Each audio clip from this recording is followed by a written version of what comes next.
Well, hello everyone. Today is a Good Friday, April the 7th, 2023. I am Dale Delbridge, Benchmark Realty, Murfreesboro, Tennessee. Today we have a little bit of a dreary, dull day weather-wise. It's a little bit cooler, and I feel like slowing my roll for you today. Today is a little bit of a mixed bag. We have some bad news and some good news, but I do want you to remember we are to look nationally, but act locally with real estate, and we are to plan long-term while reacting short-term. So with that, let's get on to our regular segment, middle of the show.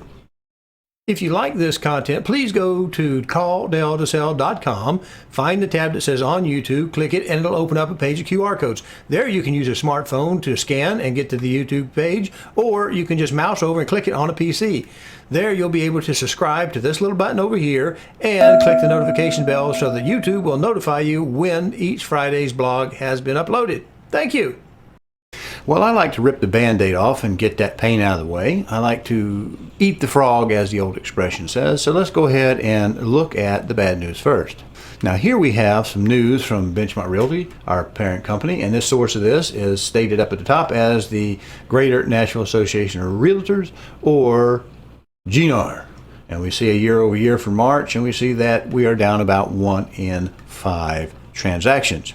These are actual closings versus pendings, because pendings can fall through, and so sometimes pendings don't correctly show what we're going to look at. Let's look at our next thing for this. As you're well aware, we've been having some inflation. And inflation is caused, what? According to the Atlanta Fed, by the money supply. And we know that we had a Congress, an administration, who blew out the money supply when they just printed a whole bunch of, here's some free money. It just turns out we didn't get less than a dime of it, so it really didn't do us much good, and we're paying for it through the poverty tax known as inflation. Now we're up here. These are two cores, the Consumer Price Index and the PCE, which is the one that our Fed uses when it looks at it. It looks at this basket of goods rather than this. And you know, in January, we redefined how we were going to look at inflation in the basket of goods according to the CPI. You can go to the Bureau of Labor Statistics and verify that for yourself. I'm not going to give you a link for that, but it is. So we've got this we've got to overcome. And it looks at the overall rate we're going down. We're going to be here probably a decade. So that's going to cause some realignment in what type of houses we build and what type of desires we fulfill. It's just part of it. If our wages don't take a instantaneous spike like this, it's going to hurt us. That's sort of bad news, I would think. It's not the best news. It just is what it is. And so we know we've got an inflation problem right now with the PCE. We're running about 4.5. All right, we have 5.5 with the CPI. Now, what is the difference between the core and the full indexes? Well, they leave out food and inflation. And if you remember, recently we pointed out we're still running about 10% on food. And inflation also hits us in many different ways. Now, a price increase that's caused by a supply and demand issue, that is a cost of living. And energy certainly fits into that somewhere, because energy goes into almost everything. And we've got some policy stuff that I'm not going to get into there, but it doesn't look like we're going to get any help on that horizon. So we do like to, sometimes as a government, like to show us the core, because it doesn't look as bad as a total basket of goods. Well, what does that really mean? Well, let's go back to our internet. Now here we have a news item that I haven't really spoken on. I mentioned it in passing, but I really didn't delve into it. It's Fred Meister, that's how I'm going to pronounce her name, says rates target will need to go over 5%. Let me read that again. I'm slowing my roll. Fred Meister says rate target will need to go over 5%. That's all we need out of this article.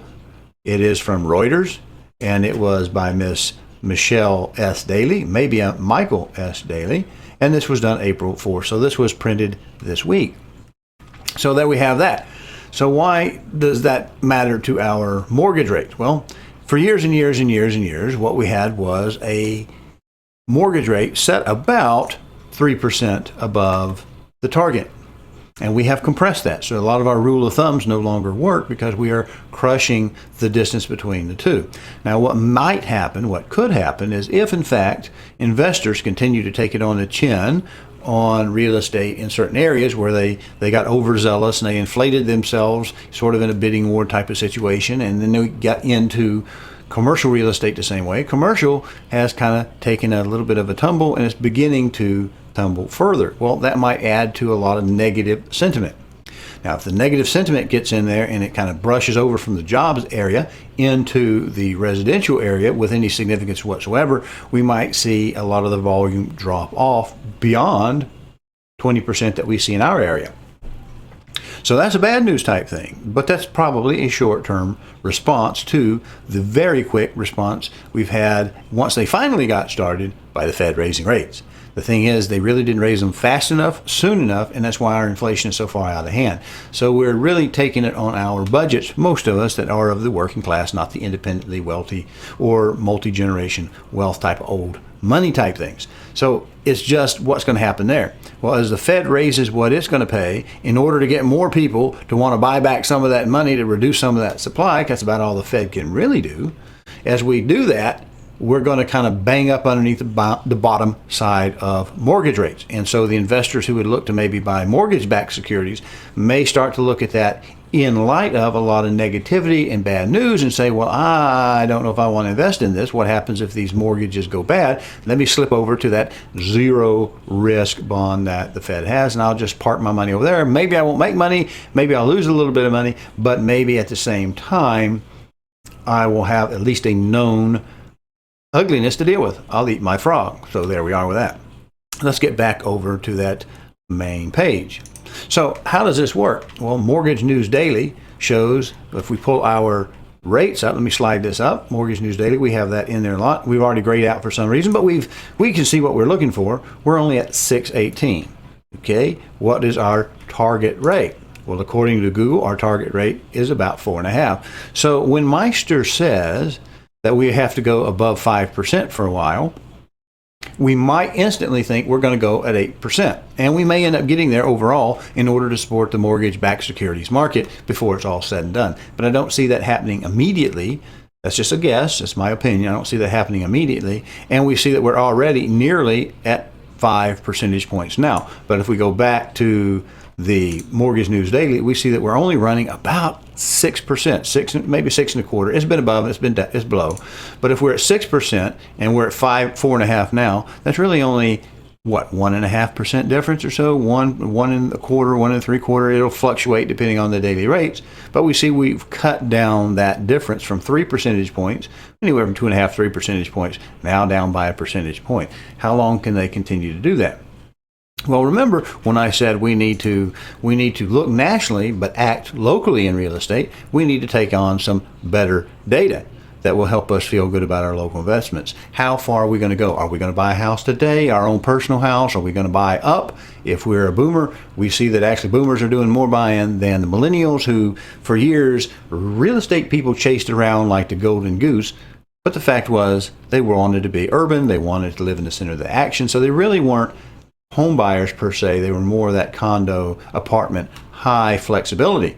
And we see that as jobs change and as money tightened, they weren't prepared to handle that adversity, and now they're not able to buy homes. Whereas those who had already gotten on the ladder, once they were already on the ladder, they found that their home values went up and kind of kept pace with or exceeded inflation for a long period of time. So they're in better shape.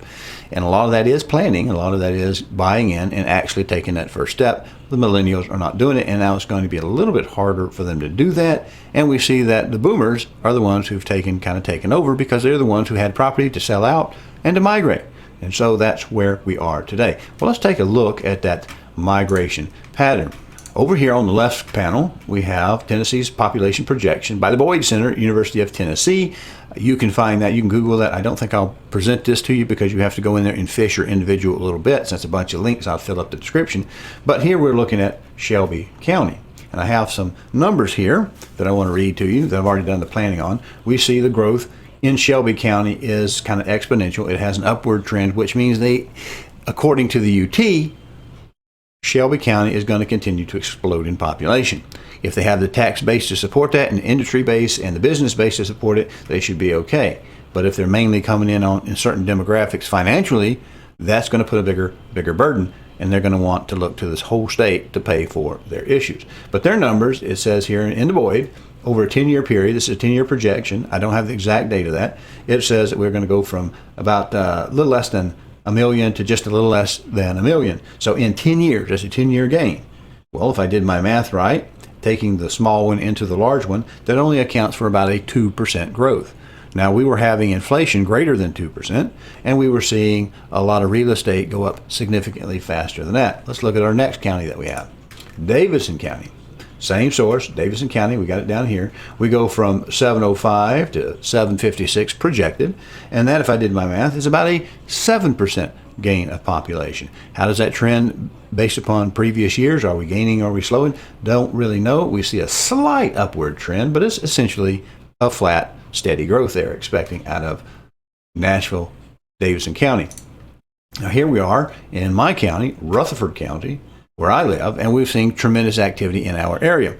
Now with this, we see that we went from 339 in 2020 to about 421 projected. And if I did that math right, that's about a 1.24% there. So we see that we actually have, I think, better opportunities, better growth rate opportunities in what I have repeatedly referred to is the outer ring of the onion. If Davidson County is the core, if we go out to the abutting counties, we see that we're seeing a sort of a flight from Davidson County into the next areas, into the next counties. And we're also seeing that as a ripple effect. They're going from Rutherford County, a lot of boomers, a lot of retirees are cashing out that old home, and they're going somewhere further out in a county that abuts that first ring, and they're building brand spanking new ones in cheaper areas.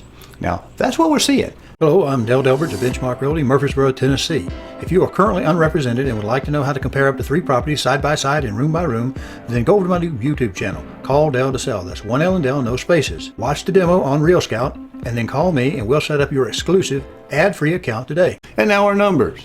Last week ending 31 of March 2023, we saw we had 15,885 opportunities in the Real Scout system. That was down over the previous period. We had 47 in the under contracts still holding. That is going up slightly over the previous period for an integer ratio for the fourth week in a row at 25%. Now today, 4/7/23, we have 15,811 in the opportunities. That's down, but just a touch. We had 4066 in the under contracts still showing.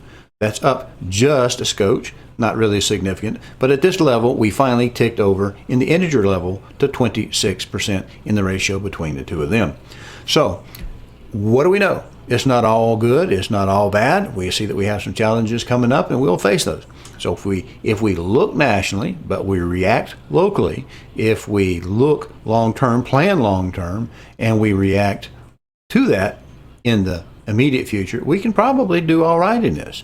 It's not all gloom and doom, but we can't hide our head in the sand and pretend that everything is fine, when in fact we do have some challenges. Now, I do believe that the mortgage rates will eventually have to go up, because if we're already losing a percentage point, and as the Fed tries to bring back some of that printed money, they're going to do that very, very slow. Now, what we have risk of is them continuing to spend even more money with the next budget, and so on and so on. Every time we move the credit card limit, we just increase our debt. So it's not like we get free money. At some point, we're going to have that debt service paid for, and that really takes over. That's like when you have that high interest on that credit card. When all you're doing is paying the credit card debt, it's not too long before you kind of reach what you can do with it. So that's some good news, some bad news. It's a mixed bag, but if you know how to look at this, if you really will look at it in long-term mentality, that real estate typically grows, and you just saw that Rutherford County is outpacing these other areas, there's good reasons for it.